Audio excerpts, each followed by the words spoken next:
All right, everybody, we're about ready to begin our next panel. This is another in our director's commentary series featuring the amazing game, Jesus versus Dinosaurs. We had the tournament the other day. Everyone went nuts. You've been playing it on the arcade cabinet. You've been playing it on the laptops. Please put your hands together for Petri and Martin.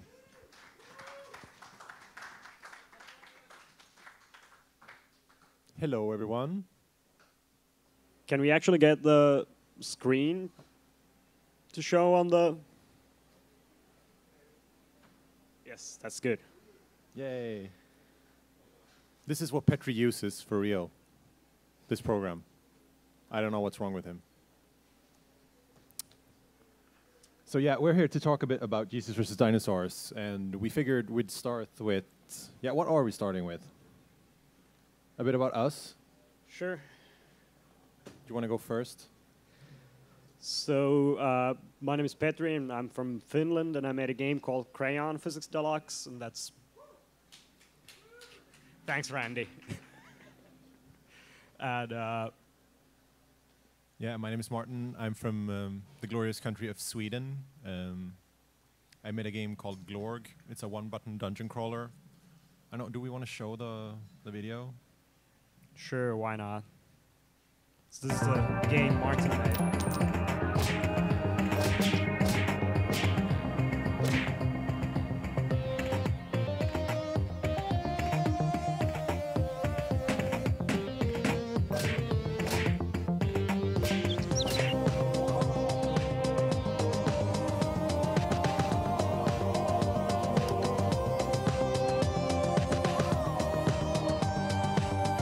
State-of-the-art graphics.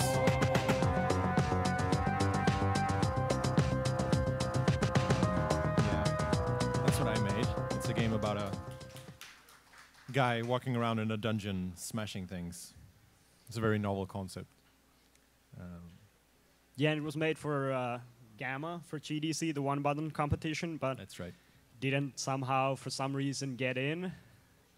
Scandal. Phil tried. Yeah. Yeah, I heard it was Heather who was... We hate her now. Yeah. So that's us. Do you have something to show? I think we should just play a one round of Jesus versus Dinosaurs if there's Yeah. someone who doesn't actually know how the game works, so they kind of get some kind of a idea of how it runs.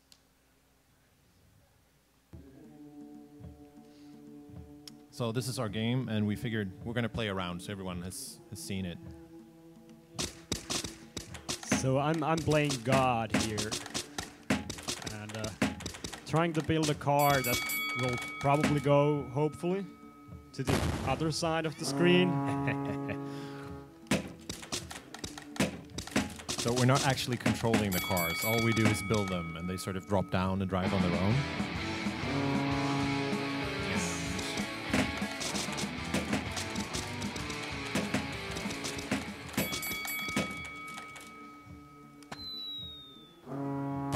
Nice bomb. As you might notice, we have played this game before. Come on. Now that the tournament has been already, I can give up some good strategies for this game. A good strategy is to put a wheel on each corner, and preferably a wheel on top. So if your car flips over, it can still keep going. Petri is bombing like crazy over there. Oh. Come on. I think I might lose this round. This round and every round, Petri. Yeah, I'm not very good at this game. Can I get a flawless victory? That would be amazing. No. But you're getting all the power-ups. Oh, some aggressive bombing there. Here we go. This is taking too long. Yeah. Oh, oh, oh.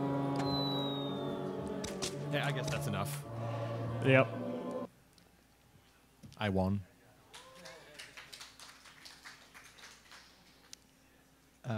So yeah, that's the game. What now? So the way the game got started was that we were at the Nordic Game Jam this year, and we kind of didn't actually really want to even make a game there. We were just kind of hanging out and Yeah. drinking beer, and then we thought that maybe we should probably do something. And there was this thing that we had seen online previously called Boxcar 2D, which is amazing thing. This is a Oh yeah. Can we get the computer again on the?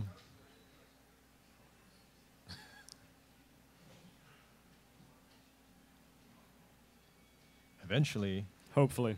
hopefully. So yeah, the game jam was what? How much time did we have? Like 48 hours. So we spent the Yeah. first 12 hours drinking, and then we got our act together, and this was our inspiration. We wanted to do something like this. So this randomizes a bunch of polygons and puts a wheel or two on them, and uses like a genetic algorithm to tweak the distribution of things depending on how far it gets. The bad thing with this is that it takes really long. Like you can leave this running for hours, and it's not really a game. It's just a simulation. But it was kind of interesting, so we thought that maybe we should do a game where you kind of build cars out of this, like actually design the cars instead of using like an evolution algorithm to figure out the perfect car. And then we had this joke about the theme of the Nordic Game Jam was extinction. Yeah. So we had this joke about God traveling back in time to kill all the dinosaurs. And then we just kind of decided to put those two ideas together and try to come up with a game. These cars are all terrible. So yeah, the sort of the gameplay and the idea for the gameplay appeared at the same time. It wasn't like we want to build Tetris cars, or we sort of came up with a basic premise first, which is odd. Maybe, I don't know. And we actually have a demo of this is the first playable version of that we got working at the Global Game Jam. It has sexy graphics. Yeah, so this is basically the green part in there is a wheel, and the white part is the car part or whatever. This has a wide variety of pieces. Yeah, they're all the LPs. and you can basically just release the cars by pressing a B button, and amazing graphics happen. And as you can see, the cars don't actually go that far. They're not very efficient in this version. There was a lot of physics tweaking that went into this game. Yeah, and one problem we had, I can't actually even remember how we fixed it, because the wheels are spinning and the physics simulation is actually simulating the, I don't know what the word is, but since the wheels are spinning, they're sort of making the whole car spin. So as you drop the car, it will start spinning, and Yeah. we hacked that somehow. Can't remember. Like that, so it goes spinning backwards. So they always land upside down, which is kind of inconvenient.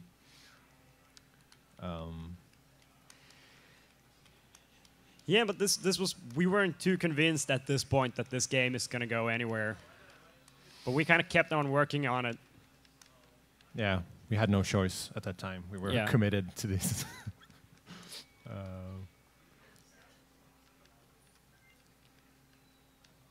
I don't know what I'm doing. So after spending about a day more on this game, this was basically this was the jam version that we got at the end of the game jam. This was 48 hours. So we actually got some graphics in there. And you can see the timer is up there running. And you can kind of make cars in this that actually go pretty fast.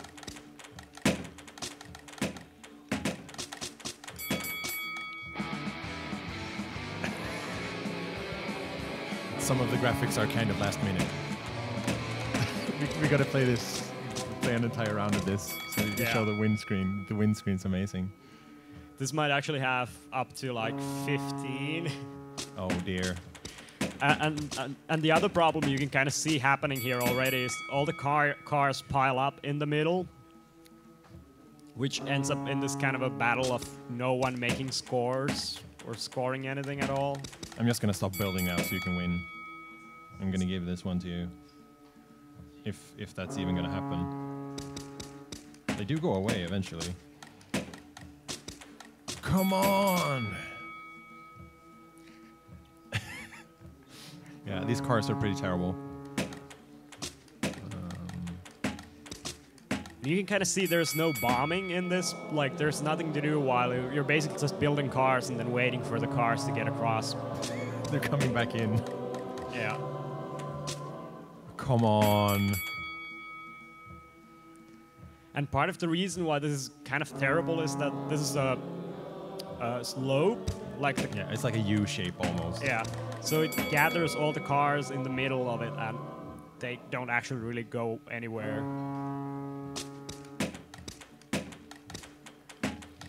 So the ground in the game looks a bit randomized, but really it's not. Like we've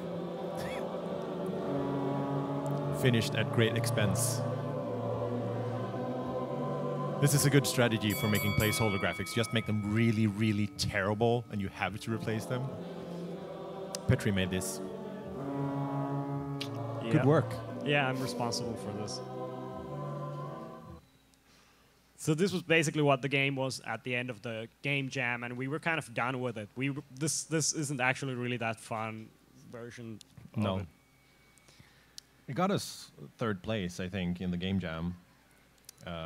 Should we show the video? Like the... Which one? that one.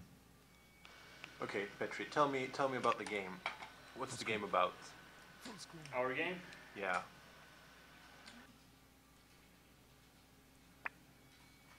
Luckily, we preloaded the video, and that went away. Yeah. It's a game about Jesus traveling back in time to kill all the dinosaurs because they don't exist in the Bible. And I know there's someone who won't be allowing this. Someone's trying to stop him, right? Yes, Charles Darwin is there on the side of dinosaurs to make sure that they're properly designed, intelligently designed. Yes, yes. And High budget who's production. doing the fighting, actually? Is it God versus Charles Darwin? Yeah. And Jesus is actually a car in this game, or multiple cars. The second coming is as cars. It's pretty good. Yeah, pretty happy about it. Thank you.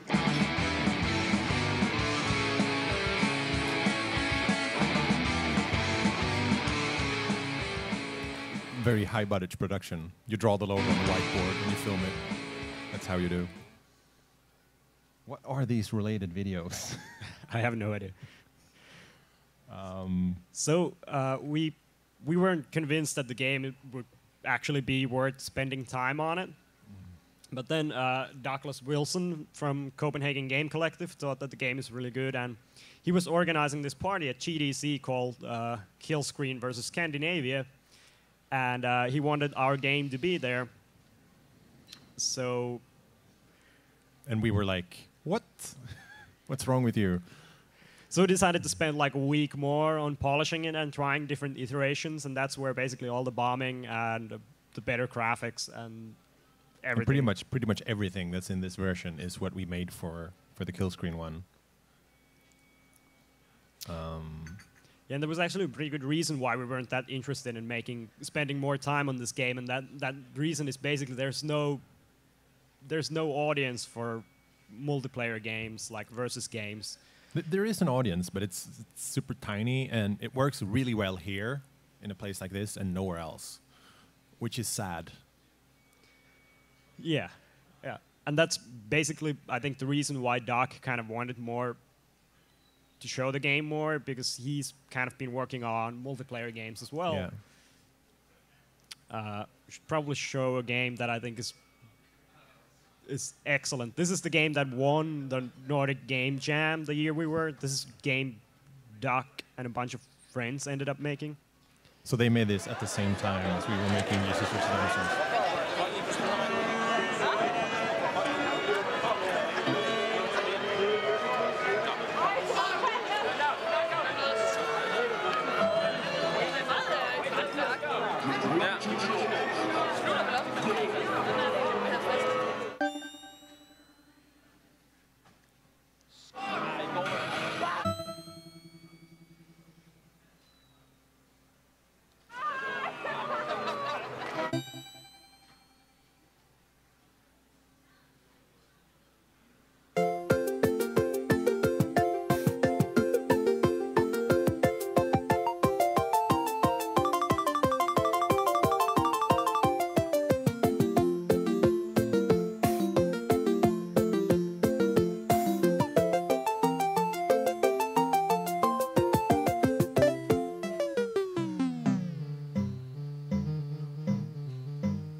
So that's Joust.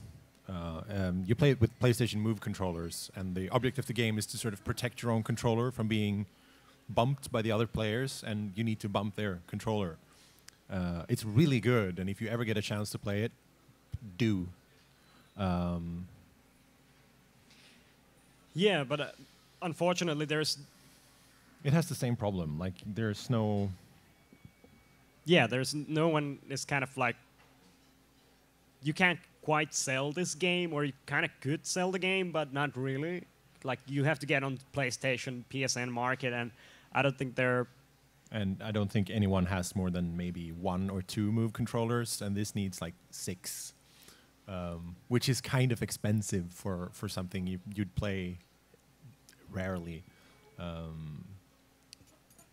If I had it, I'd play it all the time, but...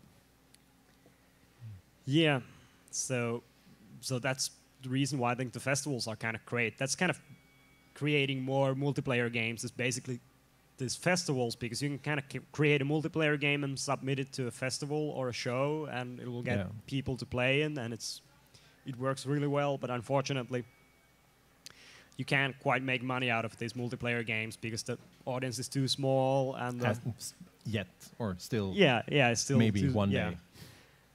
And you need all kind of like, if you play them on the PC, you usually need controllers, like a bunch of 360 controllers that you can hook up to your PC, and not that many people have that. And it's... Yeah, you can play Jesus vs. Dinosaurs on the keyboard, and it's terrible. It's terrible. Yeah. It's really good on the arcade sticks, though. But no one has those. What are we doing now? Should we just call it quick? Yep.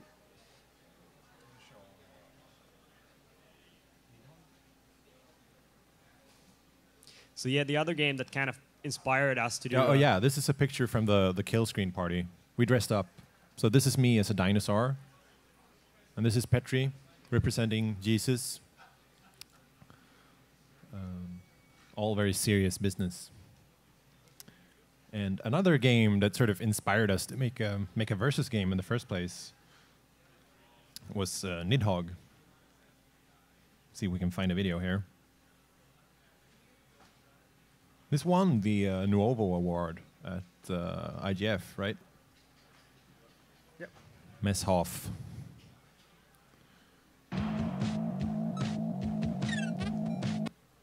Oh, come on. Play a bit of Snake here while we wait. Do you guys know this? Oh, sorry.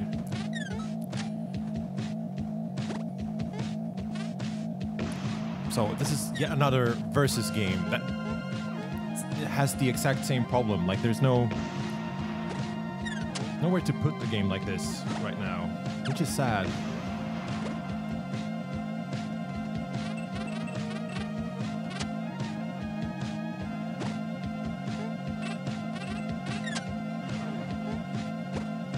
This is so good.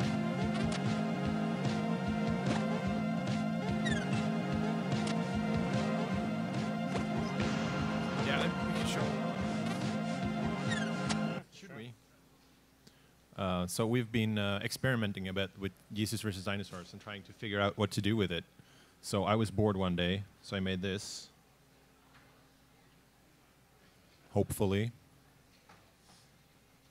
I don't have one of those fancy iPads that hook up to the projector, but it's on iPad, my iPad, no other iPad. And the controls are, I don't know. But you can play it. If anyone wants to try it, just come up and bother me, and we can play around. I don't know where we're going with this, if anywhere, but it runs on the iPad, thanks to Petri's engine. Good work, Petri. And that's pretty much all we had to say, I think. Yeah, if anyone has any questions, we can answer them, hopefully. Religion, evolution, anything?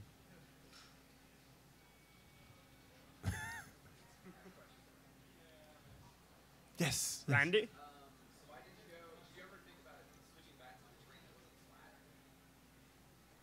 To the terrain that isn't flat? No, it's not flat right now. It's like What was the question? the question was, did we ever consider to switch back to a non-flat terrain? And the terrain isn't flat right now. It's sort of the opposite of a U shape. So it's like It's like a small hill. You Yeah. can kind of see it here. so as the cars sort of land and have a good speed to begin with, they speed up the hill and they kind of jump over any cars that are broken and don't have the wheels down. So it works really good. Yeah, do you have it up there? Maybe no. Yeah, I showed. The big thing about it is actually it's kind of hard to realize, but even a really small slope or hill will affect the physics of the cars moving a Yeah. lot. Like it doesn't have to be. It's just like if it's like 5% race. It's a real physics simulation, which is good and also really annoying. And it's something you sort of discover when you start doing game development. You're like, awesome, physics engine, I don't have to do anything. Yes, you do. You have to do more work than before because you're going to have to fight the physics engine to get it to do what you want. And we've done a lot of that. And it works really good now, but it takes a lot of non-intuitive tweaking and just making things way heavier or way lighter than they should be. Just to get like the torque on the wheels working correctly, and they had like a slight that's suspension actually thing going. The torque thing is actually hacked so that they're rotating only the wheels, but not rotating the car parts at all, which is physically yeah. impossible. But it actually works pretty well for. Yeah, that was to solve the rotation thing, Yeah. right? Yeah. Yes.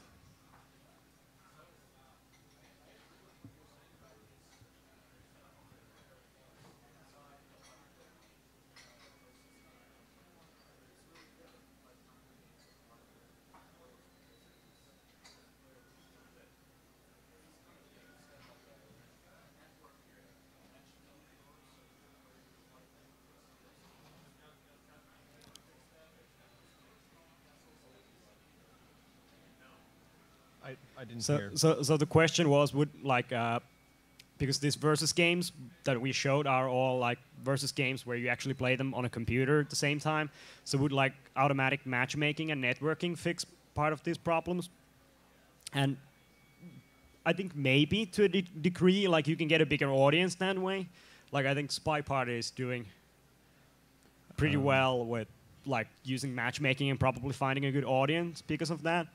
But part of the magic of like versus games is actually playing them in the same space Yeah. with your friends, and that's actually it's really fun to play a versus game with someone. Yeah, and it doesn't even need to be a especially good game. It can be sort of any old crappy game, as long as you're playing it with a friend or multiple friends, and you can sort of mess with each other. And even if the game is terrible and the physics are all bugged or whatever, it's still fun because you're playing it with friends. And that's something you lose instantly if you do the matchmaking thing. And also, online play is really complicated. Yeah, that's true.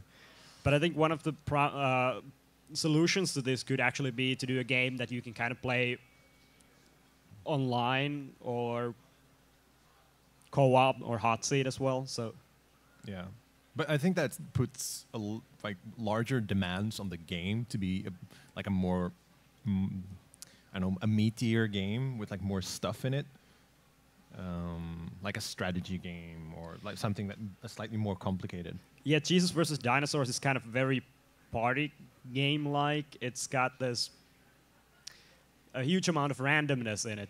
Yeah, That's inherent, which is good for a party game because then basically, if you're playing against a skilled player, you can kind of still win because of how things might end up happening, which is good because it evens out the play field that it's fun for everyone. yeah.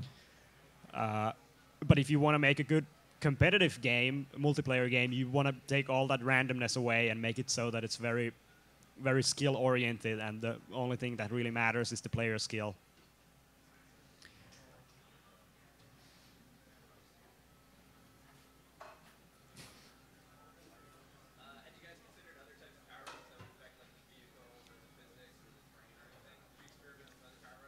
There are some gravity power-ups. They're really weird, though. Yeah. Because they there's the moon gravity and the Jupiter gravity, and the Jupiter gravity just presses everything down really hard. I think that's the one that's causing the most physics bugs because stuff just breaks, and the moon gravity just makes the cars stay in the air forever, so they don't really move. But we've been considering putting like rocket engines on cars and doing. Yeah, one of the ideas we had at the beginning would be that you could put like weapons onto the cars, so you could have like Jesus shoot out laser from his eyes, and As he does. yeah, but we kind of ditched that idea because of the controls. It's kind of hard to figure out good. I mean, the controls are slightly complicated already, and we don't want to make them worse or more complicated. Yeah, the game is already, as it is, kind of a bit complicated, and it's kind of hard for new players to kind of get all the features because it has these two phases. It has this phase where you're building things, and then it has this phase where the cars are driving, but you're not driving the cars. Then you can kind of drop bombs at that time. And it's kind of hard to explain the rules at first to people to figure them out. So in that sense, it's not the most best party game ever. Yeah, that was our punishment for making the game slightly too complicated at the kill screen party, because we spent like, I don't know, 5 hours explaining the rules to people over and over and over again. So I'm never going to make a complicated party game ever again. One button games forever and ever. Yes. Anyone else? Any questions? Keep going. Do you want to come up here and...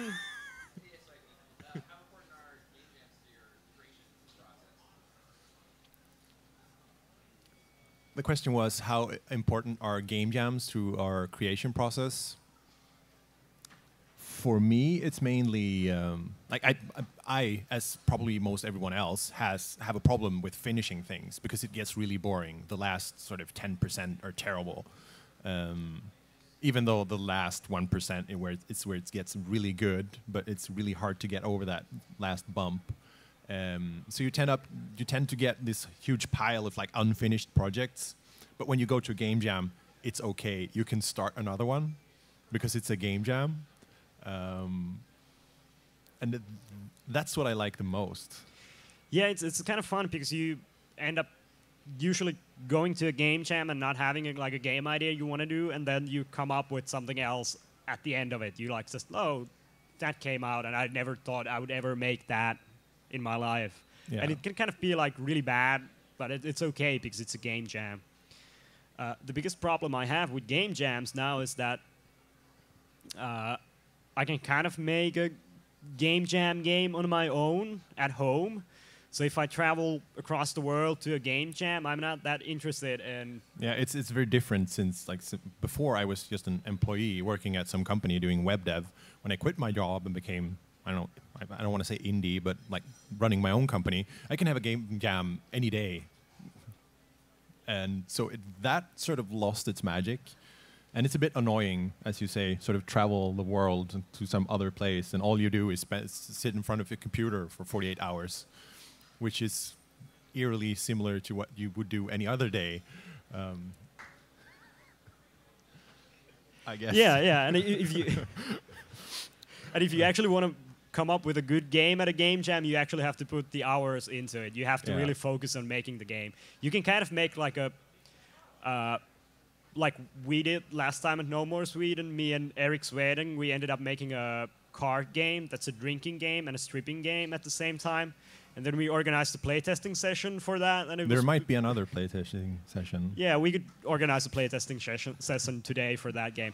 But that was fun, and we ended up with a game we probably would have not made, and we didn't spend that much time on the computer for that. I did like the opposite thing. I've been sort of slacking off all the previous game jams I've been to for a while. So I decided with some other friends to make, maybe we could show that. Yeah. You have it online? I do. Let's go to the blog.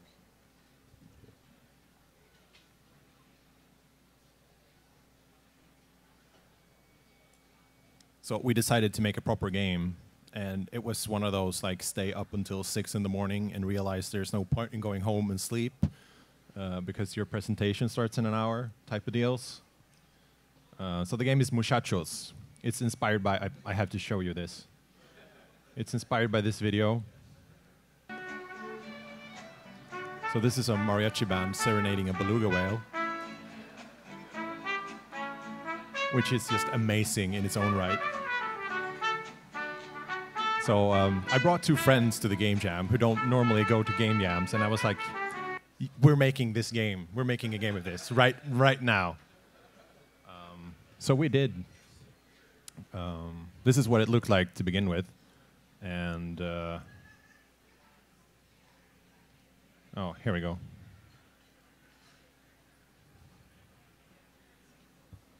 What's the controls? It's Q and B. So this is 1 button per player, 3 players. And you're a mariachi band serenading these villages to keep them from rioting. Here we go. So I tap the button to sort of run around. I'm the fat lady here with the guitar. So if I run over to Petri here, we'll start playing music together. Let's see if I can get the trumpet guy over as well.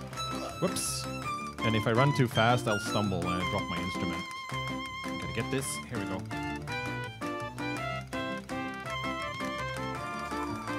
Oops, they're really angry down here.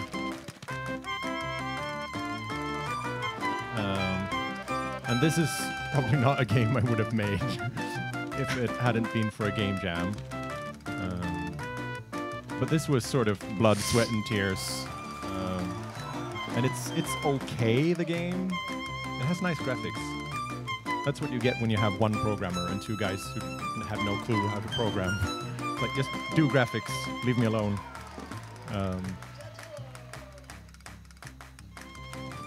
Yeah.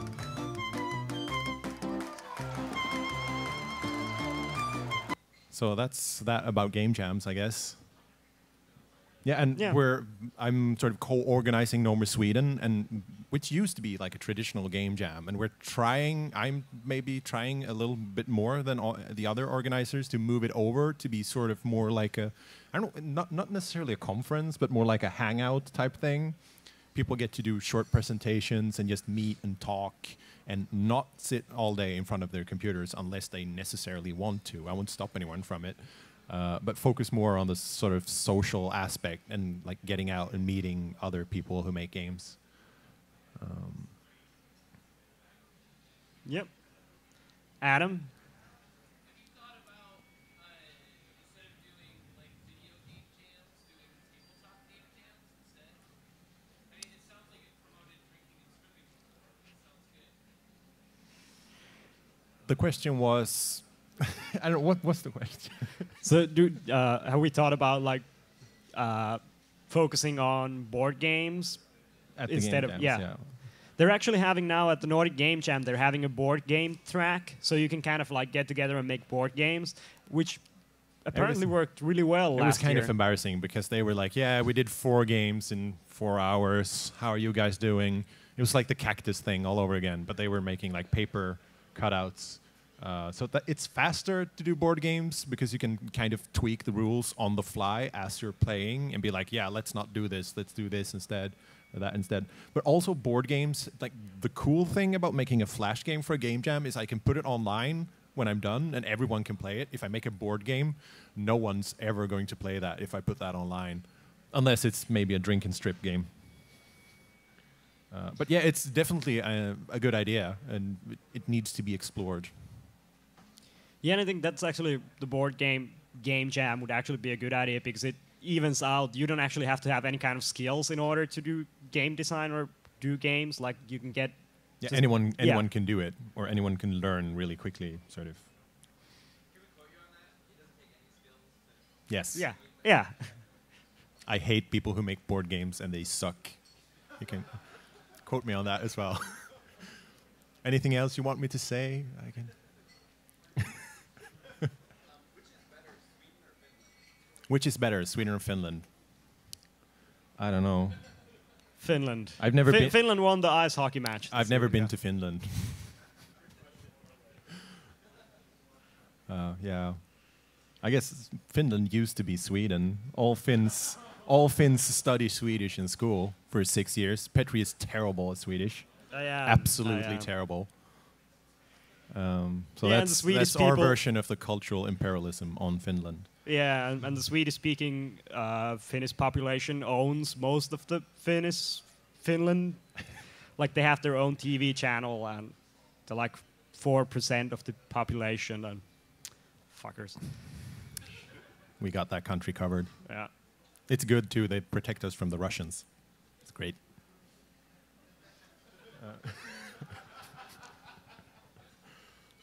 Yeah.